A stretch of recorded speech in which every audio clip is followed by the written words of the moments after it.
Welcome back. I'm your host, Georgie Barrat, and now it's time for the closing general session of the Global .NEXT Digital Experience.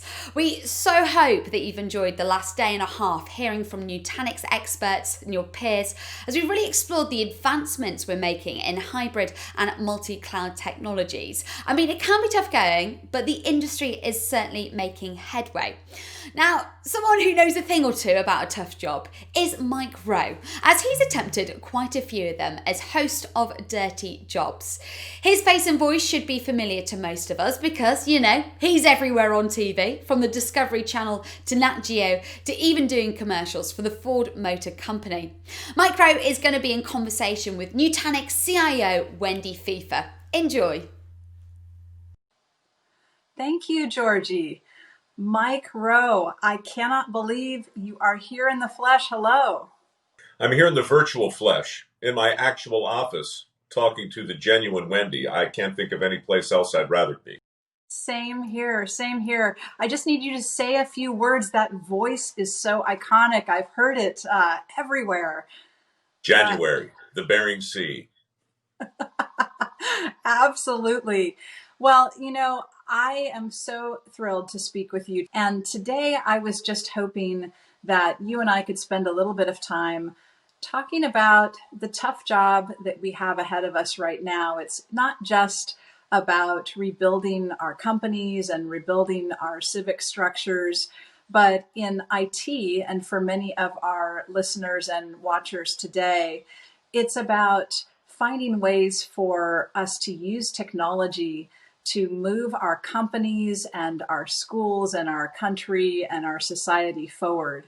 So I thought maybe we could just start by you giving us a little bit of context. Tell us about some of the work that you do and especially this focus that you have on the toughest jobs, the most difficult jobs. Why did you start out there? Why did you move in that direction? Well, I think right now uncertainty is one of the things that's defining our country. It's defining the conversations we have. It's very, very difficult regarding work to look forward with anything resembling certainty. But one of the things we can control is the prevailing definition of what a good job is. That's always in flux. And when I started Dirty Jobs back in 2003, it was really a rumination on work and a celebration of jobs that often take place out of sight and out of mind. So in some ways, Dirty Jobs was the granddaddy of essential working shows, where we tried to shine a spotlight on jobs that most people didn't know existed in towns they typically couldn't find on a map, that were being performed by people rooted in anonymity. Well, if you think of work in those terms, your industry is not so different than that of a plumber. So much of what you guys do happens out of sight and out of mind. So part of the conversation has to be to elevate the job itself within your industry and to make sure people understand the impact they're having on the rest of civilized life. That primarily was the theme of a TV show called Dirty Jobs, where I worked as an apprentice on 300 different gigs. Today, I think part of the answer to your question has to do with the phraseology that's dominating the headlines, which of course is essential. What is essential work? It's a different way of asking the same question, what is a good job? And how we define that is absolutely critical. In my world, I run a foundation now called MicroWorks, and we focus on training opportunities that don't require a 4-year degree, because part of closing the skills gap means making a more persuasive case for 7 million open positions that require training instead of a university experience. So I think the conversation that needs to happen right now is one that really brings us back to what is essential. And of course, it's a trick question, because the better query is what isn't essential. And as we look at individual jobs and individual workers who are out there doing what they do, we also have to look at the 40 million people who have just lost their jobs, and then ask the question, what did we just say to them? Did we just say that they're not essential? Because you can look at the impact on the economy and then quickly conclude that all work is connected, all jobs are essential, and everybody, whether they know it or not, is part of a much larger mosaic or tapestry. Yes, speaking of that tapestry and that interconnection, I think sometimes, particularly the jobs that we are really relying on now, manufacturing jobs, jobs that get goods and services into the supply chain, food service jobs, food preparation jobs, the jobs like IT jobs, keeping data centers up and running, keeping networks up and running. Those jobs are so essential, and yet we have this huge divide, right? They're invisible. The work is invisible. The jobs are invisible. At the same time that the work and the jobs are invisible, we're relying on them even more. Even as you and I are speaking right now, we're relying on, our home Wi-Fi and, sort of invisible bits flying between us on the wire.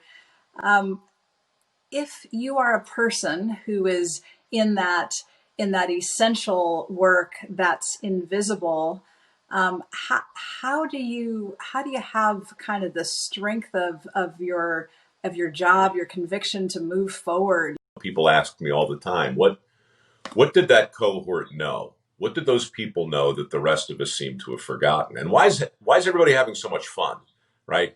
On that show, we constantly were showing you examples optically of people you would think would be miserable because they were covered in somebody else's crap or because they were in a very dangerous situation. And yet, by and large, there was a joie de vivre. There was a band of brothers mentality. And so people wanted to know why. Why are they having a better time than it seems like they're supposed to be having? And the answer was, or at least part of the answer, is constant feedback. People with dirty jobs almost always know how they're doing because they're surrounded by visual cues that are undeniable. My office down here, it looks pretty much the same at 5 p.m. as it does at 5 a.m. I glance around. There's no measurable metric for progress. But if you're working in a septic tank, or if you're high up on a bridge welding, or you fill in the blank, you can just look around and you can see how you're doing. You can gauge your progress. It's a small thing, but it's an exponentially very, very powerful thing. And you can always find people who don't have that component of feedback in their day-to-day jobs, which makes their own engagement with the work all the more challenging. So the next level is, all right, well, how do you engage people who don't have that optical feedback? And smarter people than I have written thick books about this, but for me, it comes down to a kind of appreciation. Mm-hmm. The skills gap in our country, 7.5 million open jobs. I don't think it's a problem in and of itself. I don't think $1.6 trillion in outstanding student debt is a problem in itself. I think these things are symptoms of our larger relationship with work societally. And I think the broken part of that relationship has to do with a lack of appreciation or a fundamental misunderstanding or lack of awareness. And this is where the mystery of the work comes in. In my world, in the dirty jobs world, if a consumer flicks a switch and the lights come on and they're not immediately struck by the miracle of that, then there's a disconnect that ultimately manifests itself in kind of a lack of appreciation, both for the electrician and the lineman and the incredible architecture that allows that miracle to happen. Likewise, you flush the toilet after taking care of business, and that which is supposed to be whisked away, in fact, is not whisked away, right? We're either gobsmacked by the miracle of our infrastructure or we aren't. And I think, to answer your question, the same is true of high-tech jobs. So many people in your industry are laboring out of sight and out of mind. And so many end users are no longer properly gobsmacked by the miracle of whatever fairy dust it is you guys sprinkle onto the cloud that allows us to have this conversation. And so if you start to look at work through the lens of your own personal relationship with it, your own appreciation for it, you'll look at the UPS driver differently. You'll look at the IT specialist differently. You'll look at the definition of a good job differently. And you'll also, and this is really important, you'll look at the definition of a good education differently. It's all part of that mosaic that we were talking about. And when we try to separate blue collar from white collar, good jobs from bad jobs, 2-year schools from 4-year schools, essential from non-essential, it's like pulling on a loose thread on a sweater. You'll get it out, but somewhere on the other side of the garment, things are going to bunch up and get weird. So it's another long way of saying our workforce has to be balanced, and right now it isn't, and that's very bad. So, Mike, talking about those 40 million people out of work in the United States and those 7 million open jobs, how do we turn the page in our society, right? It's so different now than it even was 6 months ago. You know, I said at the beginning of this thing, like a lot of other people, that we're all in the same boat, and I take that back. I wouldn't say that today, honestly. I would say we're all in the same storm. The boats are different. The people are different. I mean, the challenges are different, and the stakes are different. And some people navigate this storm very easily. Some people are in yachts. Some people are in dinghies. Some people are just treading water. You know, they don't have a boat. And so, you know, part of the trap, in my view, as we look forward, is to be very suspicious of cookie cutter advice. It's so tempting. It's so tempting to fall back on bromides and platitudes and tropes. But that's the thing right now. Advice that's good for somebody could be completely damaging to somebody else. It's tempting, for instance, to always tell people to stay the course and be resolute and persist. That only makes sense if you're going in the right direction, you know? Right. And, right. You know, I talk like this a lot in my own foundation because one of the bromides that really has impacted our workforce is this idea that the best path for the most people is a 4-year degree. Now, I have one. I have nothing bad to say about it. But when you start telling tens of millions of people that they're doomed without that, and at the same time you remove shop class from high schools, thereby eliminating optically the mere existence of hundreds of important jobs from millions of school kids, well, then you set the table for the exact situation we have right now.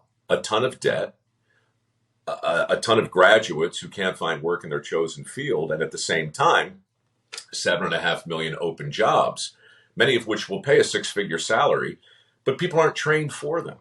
And so, again, a long way to answer your question is to say we need better PR for work in general.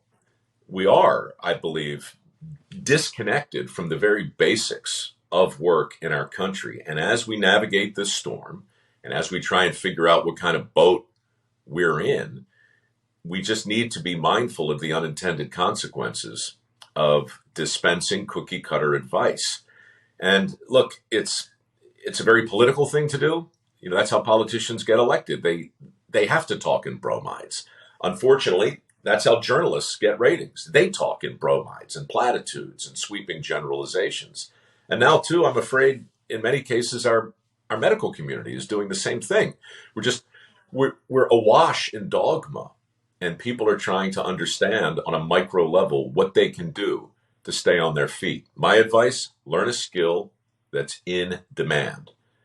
Hit the reset button if you have to, and then work your butt off. So, Mike, when I was a little girl, I wanted to be a fairy princess or an astronaut. Sadly, that didn't work out, and instead I had a career in IT. An IT career involves lots of nights and weekends and every Thanksgiving and Christmas doing rollouts and upgrades and so on. And until I watched your show, I used to think, why would anyone choose a job in IT? It's the worst job ever. But now that I have watched your show, I realize there might be worse jobs. Can you tell us just a little bit about what's among all the horror that you have witnessed and observed? What's the worst?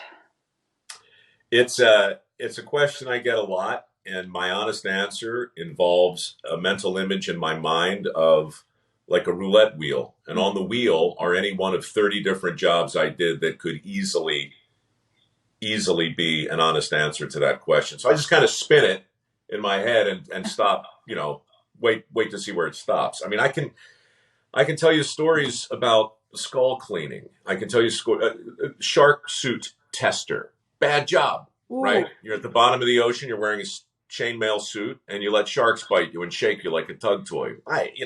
I don't recommend that, but I met the guy who invented the shark suit, and I tested it with him. Wow. Bucket list thing. Getting a ruptured lift pump out of a wastewater treatment plant. Now, this is a job that is directly linked to civilized life, and one of the few jobs left in wastewater treatment that has to be done manually. IT cannot help you. The cloud cannot help you. At Nutanix, we have an internal description of our culture. We say that we are always trying to remain hungry, humble, and honest. And I think based on your description, you definitely could be an honorary Newton for sure. But I think that drives all of us in so many industries, right? We work, of course, because we need to, and we care about what we do. Maintaining that sense of humility allows us to bring our best every day. And then we're honest when we make mistakes or we can't handle it or we blew it, and we go back and try to make it better somehow. And it's great to hear that's a common thread throughout all of the hard jobs, all of the difficult and dirty jobs. Well, from my own perspective, I also try and look at it through the lens of what I would watch as a viewer. What do I enjoy as a consumer? And this, I think, can also be applied to just about any vocation. But if you think about comics, the people who make me laugh the hardest are the people who are seemingly trying to amuse themselves first and foremost, right? When I see a comic working really hard to get me to laugh, then I put him or her, I can see their technique. I see them trying. And that makes it harder, both for them and for me. And so, whether it's a singer, I don't want to see a singer laboring and struggling and making it look hard. I want to see them joyfully doing the thing they're great at. So I think you can make the case for just about any job. When you see people who are doing what they were seemingly born to do, there's almost always a component of that person trying to amuse themselves or challenge themselves. The business of being great at a thing is almost always a symptom of that, I think. I would have to agree with you there.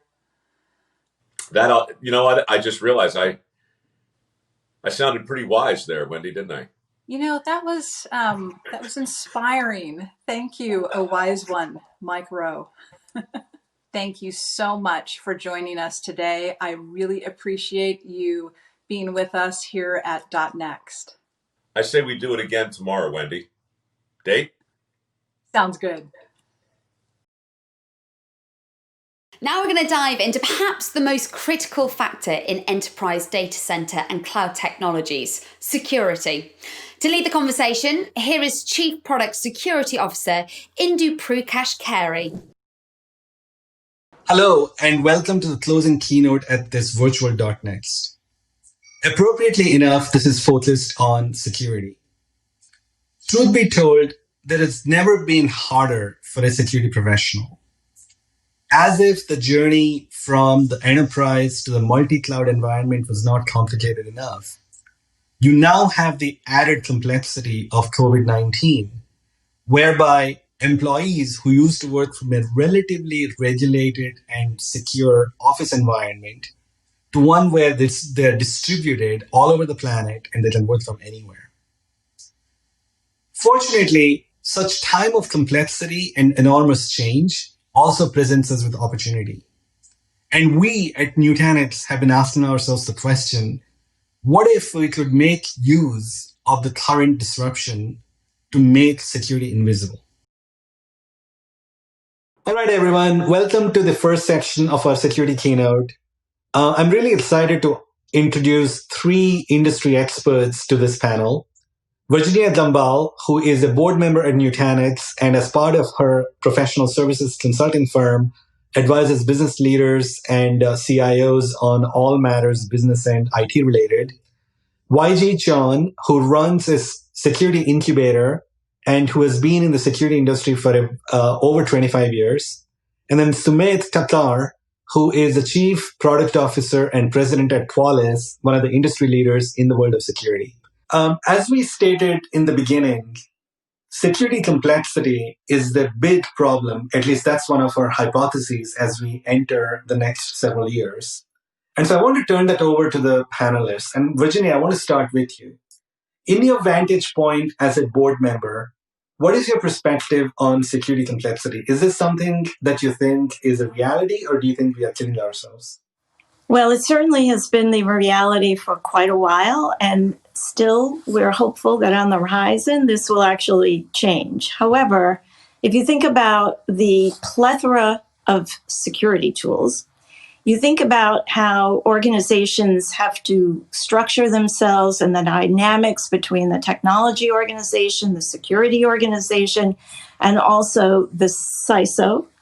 And then we have the reporting. There is such a myriad of reporting structures and formats that are out there. Some give updates on events, some give us assessments, others give us vulnerability, visibility. And so it's enormously complex for boards and senior leadership teams.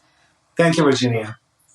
Sumedh, as a leading provider of security solutions and products to your customers, what do you hear from customers about security complexity?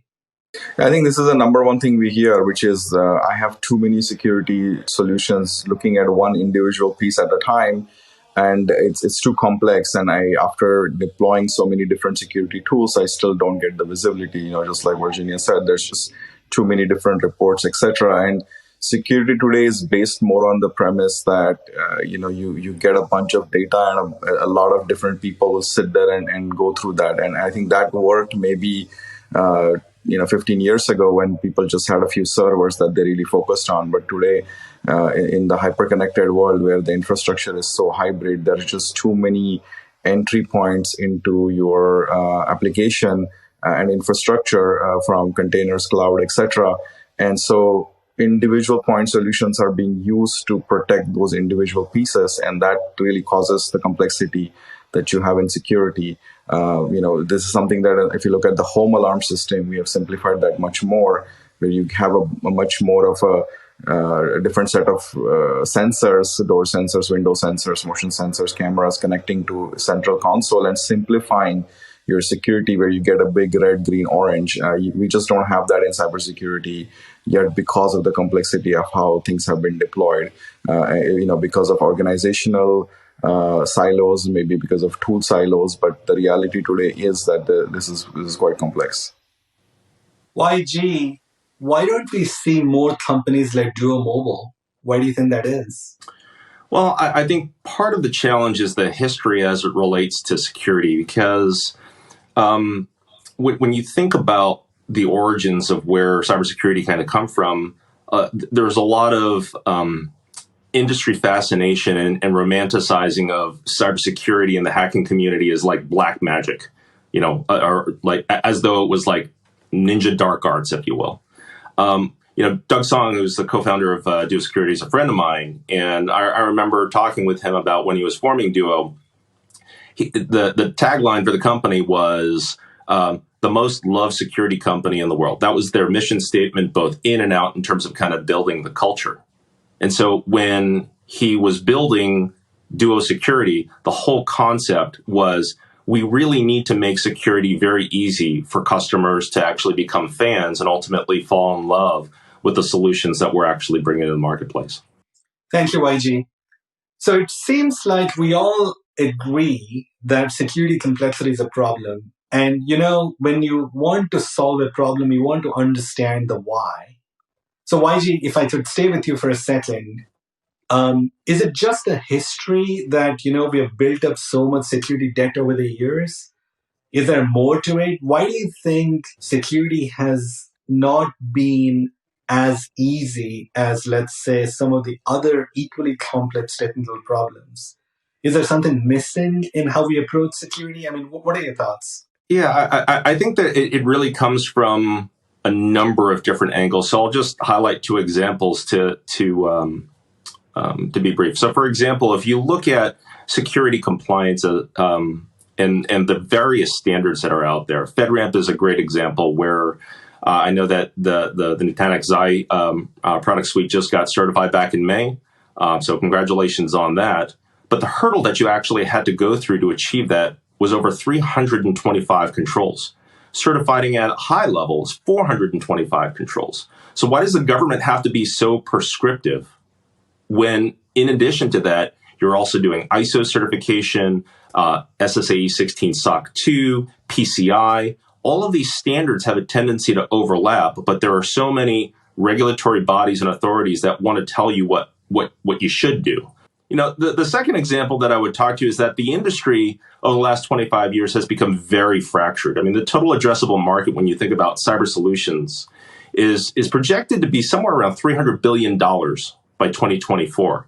And so many startups that I work with today are making it to a certain size and then are getting bought by a larger company for either strategic value, revenue accretion. And so the market, when you look at all of the different solutions, there are products, because there's such demand for making security easier, that people are releasing features as though they were products versus actually completely solving an actual problem.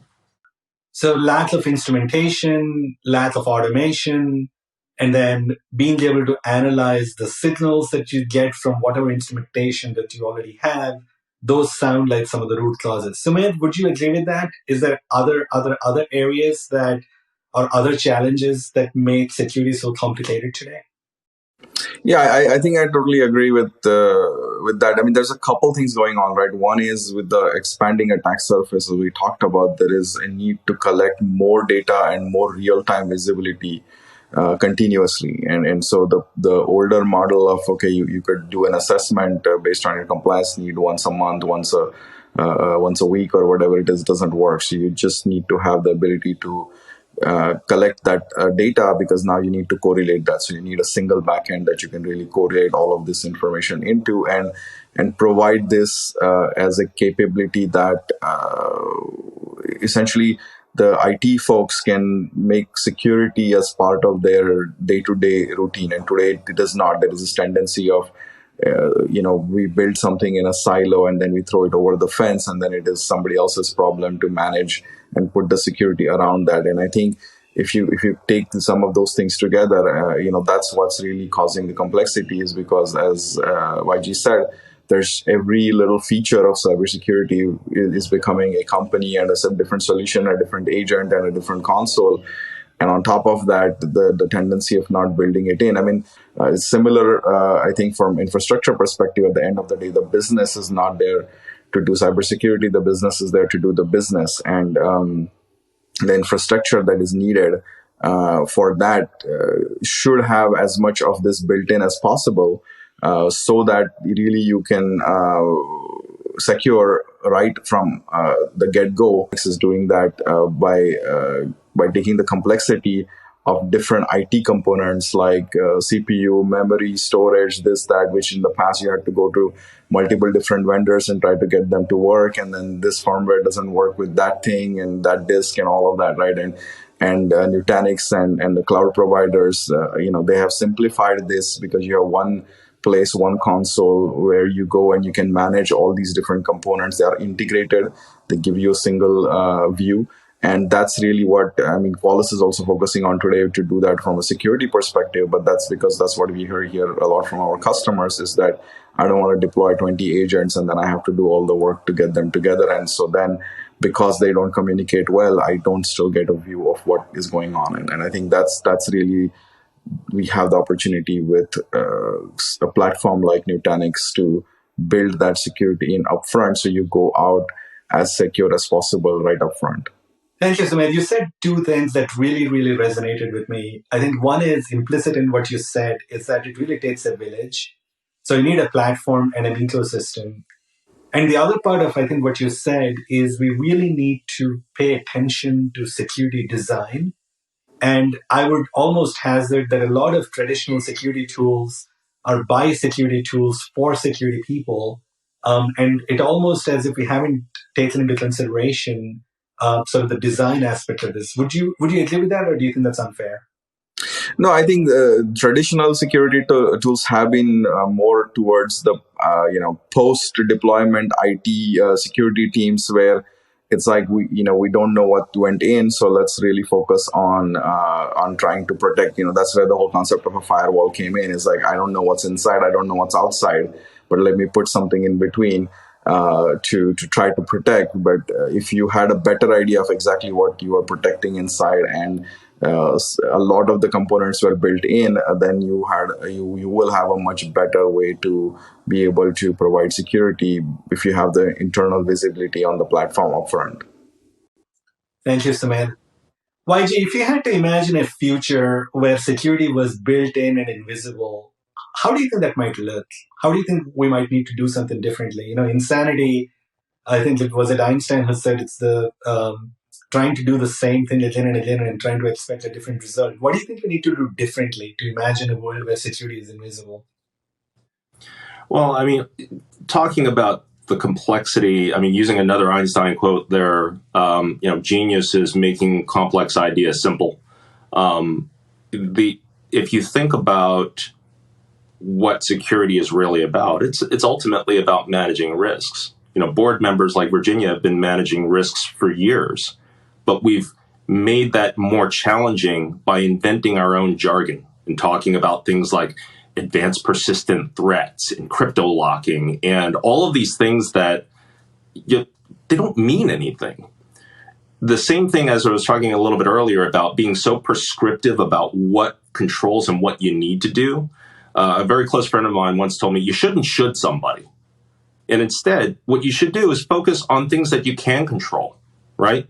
So what can you control? If you change security from saying, you know what, I need to implement multi-factor authentication over here, and I need to, look at all of my audit logs every 30 days, and I need to train all of my people annually in security where they're just flipping through slides trying to figure out a way to actually get the certificate without actually listening to the actual training. Instead of doing that, focus on the outcomes. What outcomes are you trying to prevent? We're trying to prevent people from stealing data. We're trying to prevent unauthorized people from getting access to valuable information. We're trying to make sure that our systems stayed online so they can't be, brought on offline, which again, we invent the term denial of service. If you focus on the things that you can control, then go ensure the things that you can't. Because at the end of the day, everything's a threat. We're connected to the internet. So if you focus on the bad outcomes that you're trying to prevent and enable the good outcomes in terms of security by design, solutions that are actually safe and work out in the market that, you don't have to worry about patching anymore, right? If you just didn't have to worry about patching, think about what that would do for the world. So if you just focus on what it is that you can control, don't worry about the stuff that you can't, but go buy insurance for it. That's pretty simple. Thank you, YG. Virginia, how would you describe for yourself from a board vantage point, what would invisible security look like for you? What would be nirvana for you? Well, the first thing is I wouldn't need to have a CISO anymore. Which I think would be great. I mean, we've had CISOs and they're very important at this point in time, but ultimately, if we're going to think about security at conception, then we're just falling into the normal cadence of managing risk. But the ability to be able to have a dashboard that gave me a good sense of where we are. The problem is with the historical representation of what has happened in the past is not always an indicator of what's going to happen in the future. So being able to see potential future scenarios and where my existing vulnerabilities are is really important. For an example, not many people had on their risk register a global pandemic. They had many other items, but the global pandemic, to the extent that we've experienced in talking with a number of boards, was not exactly in the top 3 risks to manage. So I think the ability for us to assume that these things are all taking place in the fabric or in the construction, and then our constant ongoing ability to look at how that is evolving and giving us a greater sense of security for risk management purposes. Thank you, Virginia. May I clarify one thing that you said? I think that's a provocative hypothesis that we may not need a CISO. Perhaps would you agree with the statement that maybe it becomes so built in to the fabric, like you said, that the role of the CISO becomes more a monitoring or a reporting role, and that the activities related to security are done where they're done most effectively? Would that be a fair way to state that? Yes, and also, invoking a lot of predictive analytics that have a higher accuracy rate than what we may have today. A special word of thanks to Sumedh, Virginia, and YG for sharing their expertise with us, both on why security is so complicated and how we might make security invisible. Thank you very much. At Nutanix, customers represent our true north, and so we want to hear from a customer next. John Cousin runs both IT and security at JM Fin, and he has a unique perspective on what makes security complicated. Over to you, John. My name is John Cousin. I am CIO and CISO at JM Fin, so I am in a unique position to wear both hats in my organisation. So the buck stops with me. JM Fin are a UK-based wealth manager with more than £10 billion in client assets. I have worked in IT and IT security for more than 35 years, starting with ICL mainframe computers in the mid-1980s, running an operating system called VME, or Virtual Machine Environment. A large part of my job is the protection of my organisation's key assets. This can be described as critical data, telecommunications, or a hyper-converged environment. However, one of the most critical assets I protect is probably the most difficult to protect, and that's humans. This has never been more important during the coronavirus lockdown at JM Fin, when 6 offices turned into 400 offices within a 5-day period, operating from bedrooms, kitchens, gardens, outhouses, and even hallways. The work surface has completely changed within a 5-day period. The UK government had directed all staff to work from home unless they were key workers. This was an enormous undertaking for many IT departments, especially those that hadn't invested in a virtualized desktop environment. However, the biggest challenge was to securely deploy more than 400 virtual workstations. On many computers, it should have been in a museum. I know the virtual desktops and the environment it ran on was solid. We had been using Nutanix for a few years, so I knew how reliable and scalable the solution was. But we needed to deploy hundreds of remote users, many of whom were technically challenged. How would our existing infrastructure, and particularly the security infrastructure, adapt to this new working practice? Over the past 2 years, JM Fin had upgraded our infrastructure, migrating our virtual environment from what many would see as a legacy-type deployment. This included separate storage, processors, and networking. We had also worked with our security vendors to ensure their solutions would work seamlessly with our new hyper-converged environment. Our approach to security has always been multi-layered, because whatever anybody tells you, there is no silver bullet. I do not believe one security vendor or solution can fully protect a business, whatever the salesperson says. But whilst it's true that no system is 100% secure, a series of well-deployed overlapping technologies that monitor, alert, and prevent attacks can make this very difficult for someone with malicious intent. There are a couple of challenges when creating a security environment. You need visibility across the network. It's going to be pointless unless you have full visibility across the whole of your landscape. It doesn't matter how fancy the technology is. The other challenge is false positives and monitoring. Many vendors will claim their technology works out the box and protects. Well, that may be possible in certain environments or in labs, but in reality, there is still far too many false positives in most security solutions. Whilst AI in security has made significant progress, I feel the human element is still required to ensure correct decisions are made. A classic example of this is a seam or a saw. But the absolute number one challenge is complexity. As IT security evolves, as does its attempts to align to business strategy, so the complexity has increased. I mentioned this earlier, but this is one of the biggest challenges for any security leader.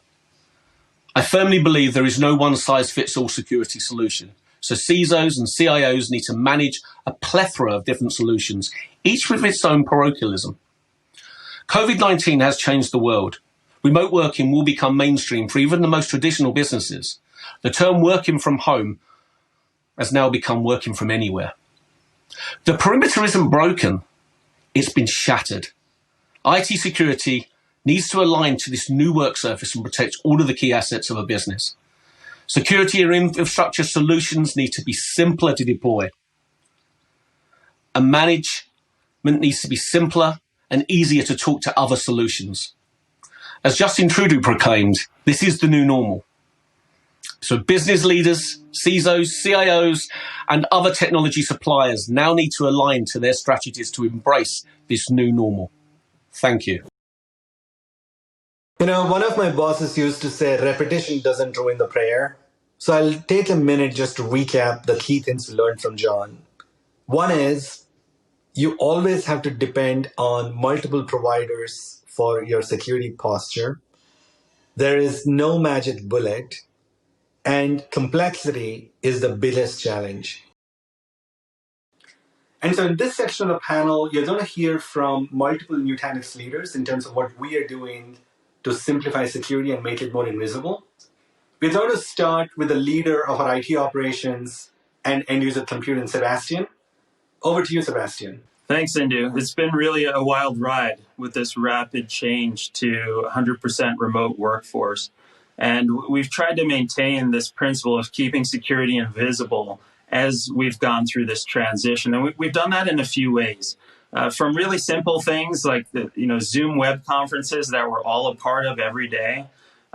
We've taken steps to make those more secure by just building in passwords to every meeting in a way that people don't have to think about it. People don't have to enter a password every time they create a meeting or join a meeting. That's just, to illustrate really the way we try to roll out security to our end users so that they don't have to think about it and it can be invisible. And so this extends into, here at Nutanix, it's also a core principle to use our own products, of course. And so we've really ramped up the scale of our Frame desktop as a service so that everybody can work securely from home. And part of that is also using our Flow microsegmentation product to make sure that all of our Frame desktops, our virtual desktops, and our developer VMs that are sitting in our data centers that our developers work on every day are secured.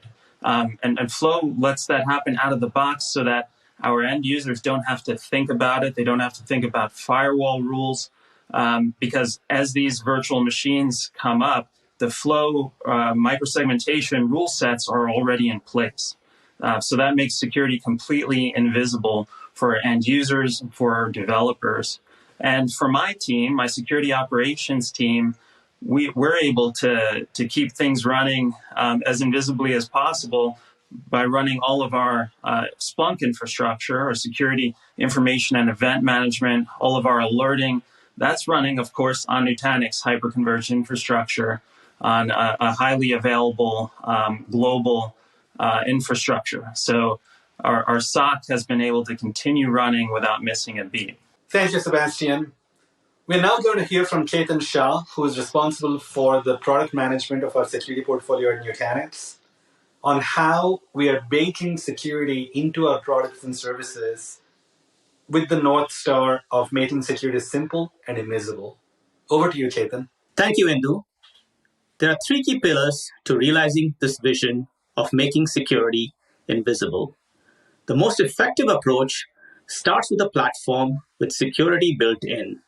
We do that by integrating security first during design and development. So at deployment, you have an out-of-the-box, secure by default platform. The platform features self-healing operations and non-destructive patching. And it's backed by the assurance of stringent certifications. Number two, Nutanix provides native controls with one-click simplicity, such as encryption, key management, microsegmentation, and identity and access management, so you can safely run your workloads and protect your data. Number three, through the Nutanix Ready program, we deliver fully validated partner security solutions, enabling a comprehensive defense in depth strategy. And the best part is the Nutanix platform runs in any cloud, private or public, enabling a secure and seamless hybrid cloud journey. Let's take a closer look at a couple of examples. Now, Sebastian talked a lot about remote work and the security challenges. Nutanix is well known for its world-class VDI solutions, and we're enhancing the security of digital desktops even further. Security starts with our Nutanix hypervisor with built-in integrity protection. We're adding new capabilities such as support for Microsoft's virtualization-based security and credential guard to protect against sophisticated threats to memory. Nutanix Flow is microsegmentation built into AHV. We're enhancing and simplifying VDI security with policy-based controls enabling user identity access to applications. With the theme of encryption everywhere, we're extending our native data at rest encryption and key manager solution to protect against new threats in remote office locations. And finally, we're launching a new Security Central service that provides end-to-end continuous monitoring and compliance. Another key concern from our customers is ransomware. And here we're guided by a framework of prevent, detect, and recover. And we have built-in cyber resilience across the full lifecycle of data. From a prevention standpoint, we have Zero Trust Identity Access Management Service with multi-factor authentication and robust role-based access control to mitigate threat entry. From prevention perspective, Nutanix File solution provides built-in file activity monitoring, and that has been enhanced recently to deal with detection of suspicious files and blocking and alerting in response. From a recovery standpoint, Nutanix has advanced disaster recovery services that are built in. Additionally, we're enhancing Nutanix file snapshots to make them immutable, and Nutanix Object Store to ensure write-once, read-many access to storage to protect against tampering. So these are just a couple of ways in lieu of how we're making security frictionless for our customers. And last but not least, our emerging and rapidly growing Xi cloud portfolio provides us yet another opportunity to reimagine security and make it simple and invisible. I'm now going to turn to our Chief Security Architect, Bala Nirumala, to tell us how we are going about doing this. Over to you, Bala. Thank you, Indu. Let me start off with our approach to cloud security. We all know that we live in the world of assume breach, where determined adversaries are performing targeted attacks successfully. So it's not a question of if, but a question of when somebody gets compromised. The framework that Ketan talked about earlier, prevent, detect, recover, is the framework that we have used and we continue to use to secure our cloud. We continuously assess the security state of our services to identify the vulnerabilities and fix them in time. We follow security development lifecycle to identify the threats to our service and plan for prevention and mitigation ahead of time. For example, for front-end defenses, we have DDoS and WAF protection. For insider protection, we have zero persistent administrators and restricted access with two-factor authentication. To reduce the blast radius, we use least service design principles and network segmentation. And we know that we cannot prevent all the attacks from happening, so we have invested in continuous security monitoring and incident response processes to handle the security incidents. In regards to the theme of making security invisible, data at rest encryption in Xileap is a great example of how we made security invisible. When customers use Xileap, customers' data is encrypted at rest by default. Encryption and decryption are handled automatically and transparently without customers having to do anything. Going with the principle of having secure defaults, we also enforce two-factor authentication on our Xi portal by default. Finally, security is a top priority at Nutanix. We believe security is a constant journey, and we continue to make improvements to our service to protect your data. Thank you. What you heard from Ketan, Bala, and Sebastian just now was how we follow our true north of making security invisible, whether it's in our core product offering, in our internal IT and system operations, or whether our cloud offering. A demo is worth a million words, so what we want to do next is to transition to a demo of Flow and Security Central so that you can see for yourself how the products and services that we are building incorporate our true north of making security invisible. Hi, my name is Abhishek Tiwari. I'm lead product manager for Nutanix Flow. Before I start my demo, I want to give you a quick overview of Flow.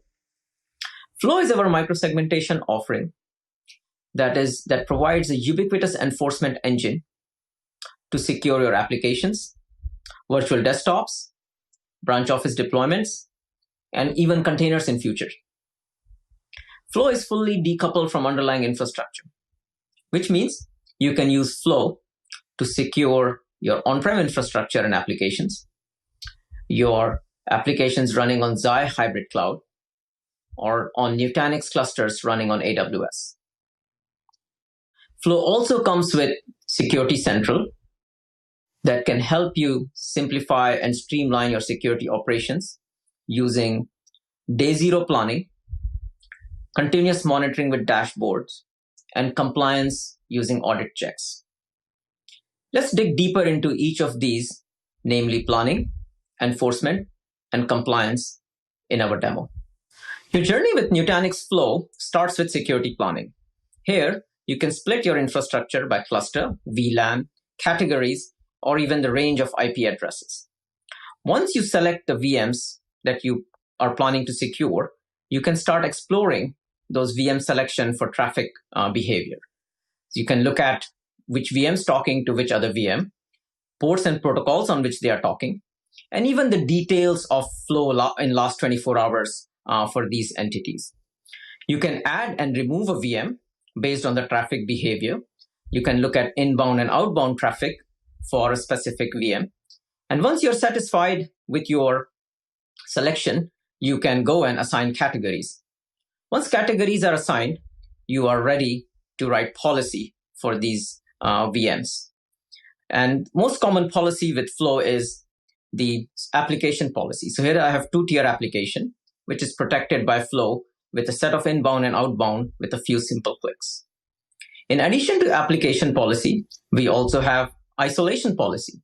Isolation policy helps you isolate your environment, such as production and testing in this case.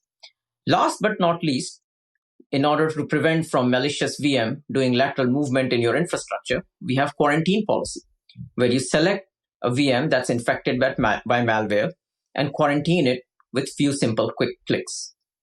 Once you've built with your least privileged zero trust enforcement with Flow, you can monitor this for violations, enforcement, and security posture using Security Central.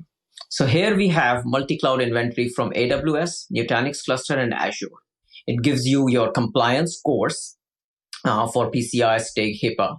It gives you your microsegmentation allowed and denied flows, your security status of VMs that are protected, and a whole lot of other findings that are relevant to your understanding the security in your infrastructure. Let's dig deeper into Nutanix Cluster and see the findings. So there are 337 findings broken down into various categories of network, host, and data security. Let's take a look at network security in this case. Now, network security here is basically trying to show you exactly all the VMs with open ports and how you can actually use Flow to secure those ports. So you can select these VMs and start securing them with Flow. Lastly, you can take all of this and understand your security posture against a predefined compliance standard, such as PCI DSS, which is Payment Card Industry Standard, or STIG policy checks. So as you've seen, in 10 minutes, we started from a blank slate with a few VMs and cluster. We achieved zero trust enforcement with Flow, and then provide and have full dashboards to understand our security posture with Security Central. That's the power of invisible security with Nutanix. This concludes our demo. Thank you.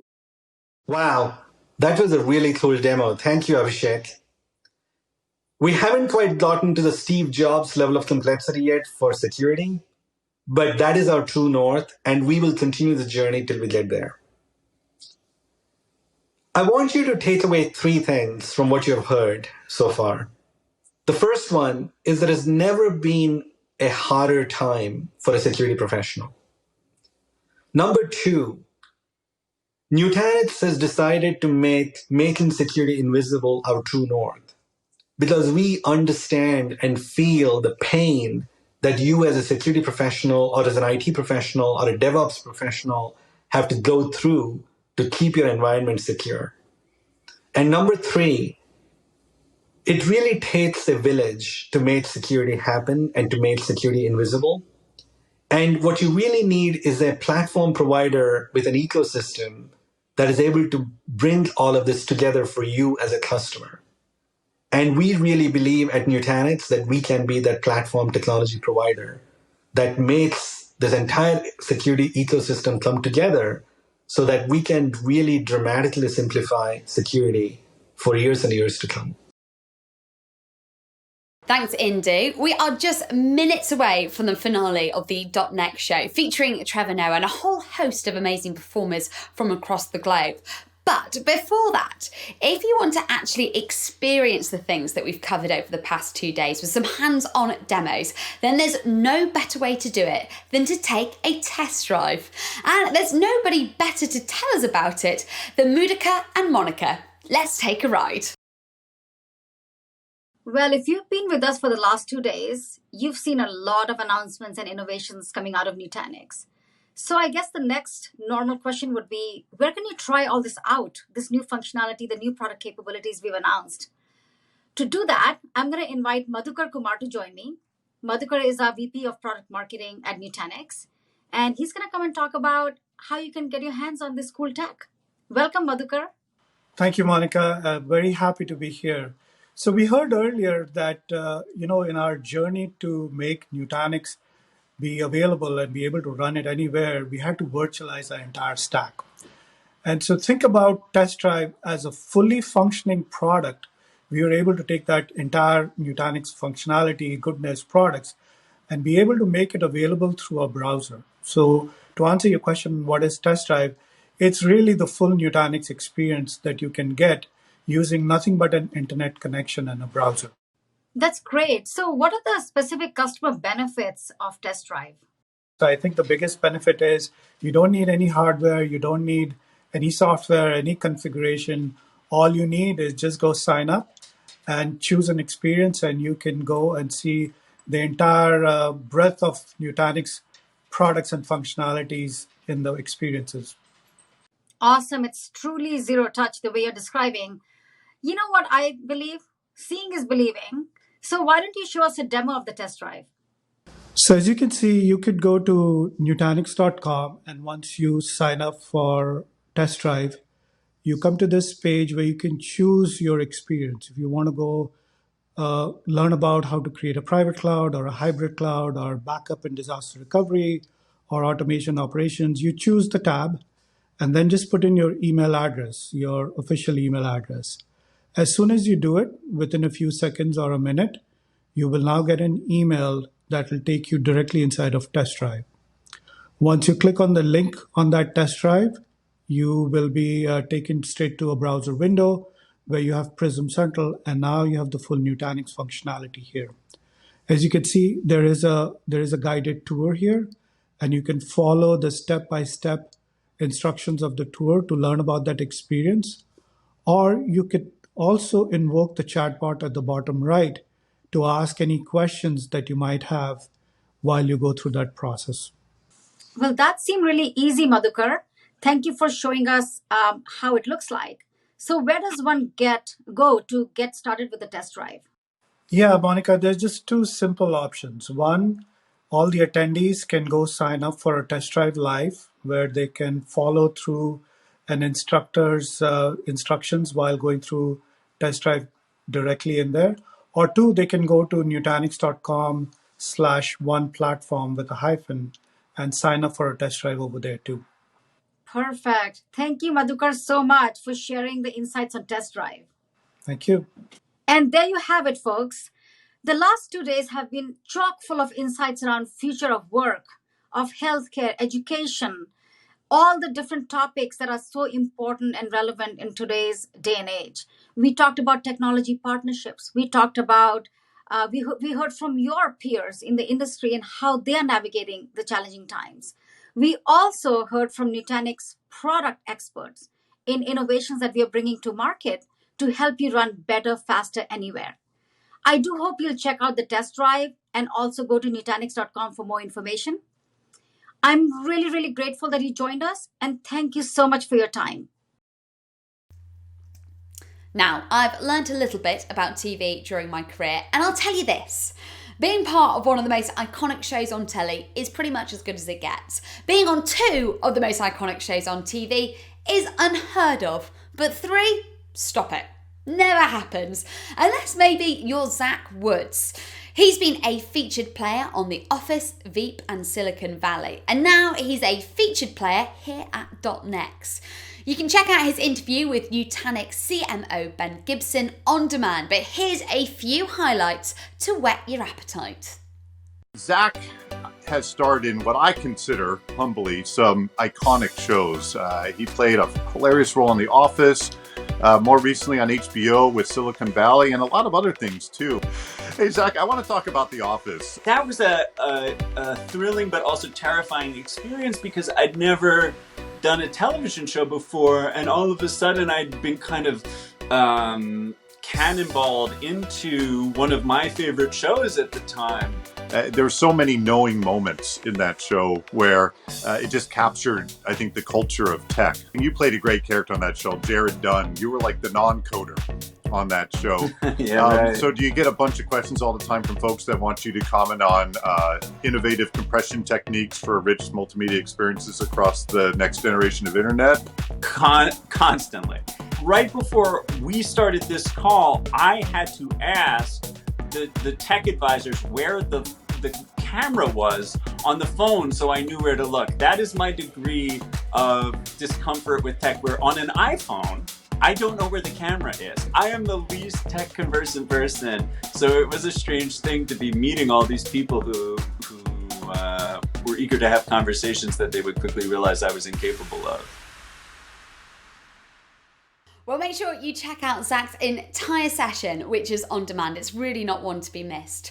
So, my friends, we've come to the end of our final general session, but don't close your computers just yet.